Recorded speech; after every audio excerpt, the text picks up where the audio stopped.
What's up, guys? This is Marc from Freak Finder Fishing. I want to talk to you a little bit about drop shot fishing today.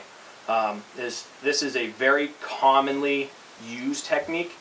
However, a lot of people are intimidated by the tactic due to the conception that it's an advanced technique. Now, that might be true. However, it is applicable to every season in every condition, depending on some of the ways that you set your baits up. So, first thing I want to talk about is leader length. Right here, with this setup, I have about a 1 foot leader, okay? The colder the water, by definition, the shorter you want your leader. So there is nothing wrong with shortening your leader to 4 or even 2 inches in cold water conditions. The warmer the water that gets, you can lengthen your leader, especially if you're fishing around grass or anything like that.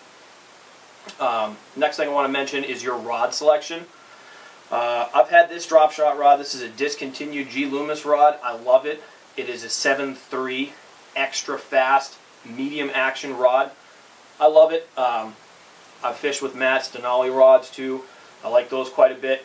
But regardless of manufacturer, what you want to do is make sure you get a fast to extra fast tip, and you want to make sure that you have a medium action rod that's going to allow you to wrench these fish out of deep water.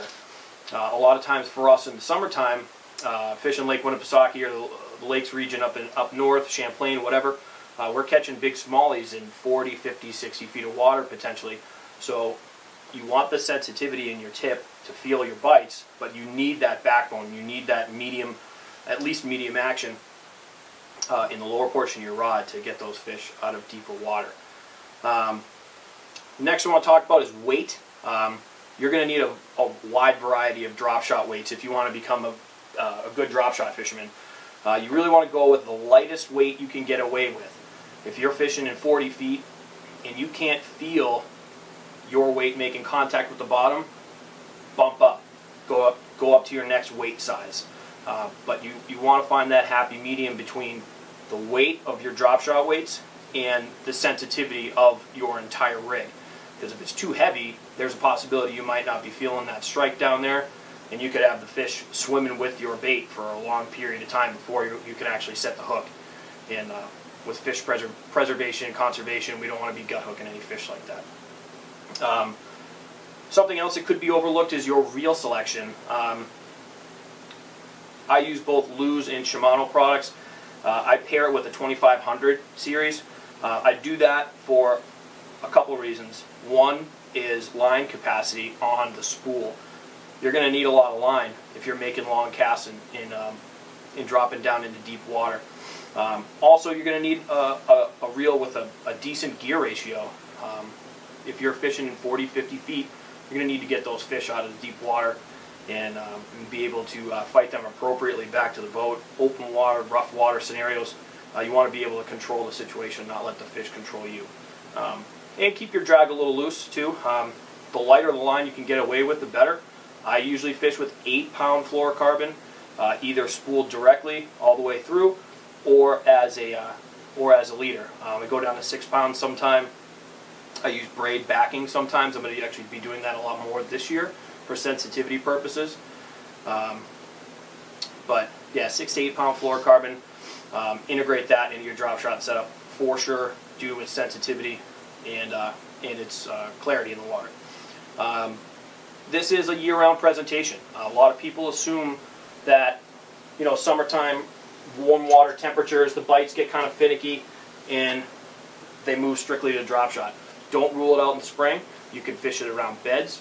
You can fish it in the summertime in shallow water. I'll shorten my leader and chuck it around docks if the bite is getting kind of finicky.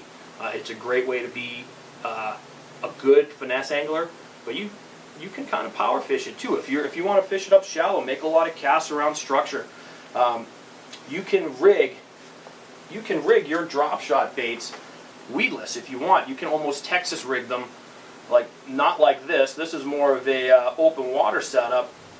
But if you use a different style hook, you can set this bait up weedless so it doesn't get snagged too much.